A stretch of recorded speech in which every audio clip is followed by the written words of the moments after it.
നാഗ, നിങ്ങളുടെ മുടി വിഗല്ലേ? എന്തിനാണ് ജനങ്ങളെ വെപ്പുമുടി വെച്ച് പറ്റിക്കുന്നത്? ഇതേത് മയിലിനെ എടുത്തു കളയട്ടെ. എടാ ഊണേ, ആണാന്നോ പെണ്ണാണോ? ഈ മുടി എൻ്റെ തലയിൽ ഞാൻ വെച്ച് പിടിപ്പിക്കുന്നു. അത് എൻ്റെ ആവശ്യം. നിനക്കെങ്ങനെ എൻ്റെ തലയിൽ വിഗിരിക്കുന്നതാണ് പറ്റിപ്പ് വരുന്നത്? അല്ല, എനിക്കറിയാൻ മേലാത്തോണ്ട് ചോദിക്കുമോ? നിന്റെ വിവരക്കേടിനെ എടുത്ത് കളയുന്നത്.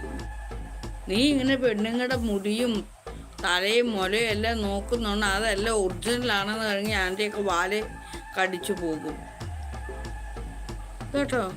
പിന്നെ ആയിരിക്കും ചെന്ന് കയറി കൊടുക്കുമ്പോഴായിരിക്കും എല്ലാം വെപ്പാണെന്ന് അറിയുന്നത്. നിനക്കൊക്കെ ഞാൻ ഇട്ടൊന്ന് പണി എന്നതാണ്. അവിടെ എഴുതി വെച്ചേക്കുന്നുണ്ടല്ലോ ജനങ്ങളെ പറ്റിക്കുന്നു എന്ന്. ഇന്ന് രാത്രി മുഴുവൻ ഇന്നലെ മൊത്തം നീ അത് ഓർത്തോണ്ട് കിടക്കുമായിരുന്നു. നാഗാദേവിയുടെ തലേ വെപ്പുമുടിയായിരുന്നു. കുണി കുണി കുണി. നാഗാദേവിയുടെ തലയിലിരിക്കുന്നത് വിക്കായിരുന്നു. കുണി കുണി കുണി. നാഗാദേവി തലയിൽ വെച്ചിരിക്കുന്നത് വെപ്പുമുടിയായിരുന്നു. കുണി കുണി. നീ അങ്ങനെ കരഞ്ഞോണ്ട് കിടന്നതാണോ മനസമാധാനമില്ലാതെ? നീ ഒരിക്കലും എൻ്റെ മുന്നിൽ വന്ന് പെട്ടുപോകരുത്. ഈ പൊട്ടും എടുത്ത് കളഞ്ഞ് കൺമഷയും എടുത്ത് കളഞ്ഞ് ഈ മൂക്കൂത്തിയും ഈ ലിപ്സ്റ്റിക്കും ഇത് ആടയാഭരണങ്ങൾ മുഴുവൻ കളയാട്ട് ഈ വസ്ത്രം എടുത്ത് നിൻ്റെ മുന്നിൽ വന്ന് ഞാൻ നിന്ന് കഴിക്കാൻ നീ ബോധം കെട്ട് ഇങ്ങനെ മലച്ചു പോവുമല്ലോ.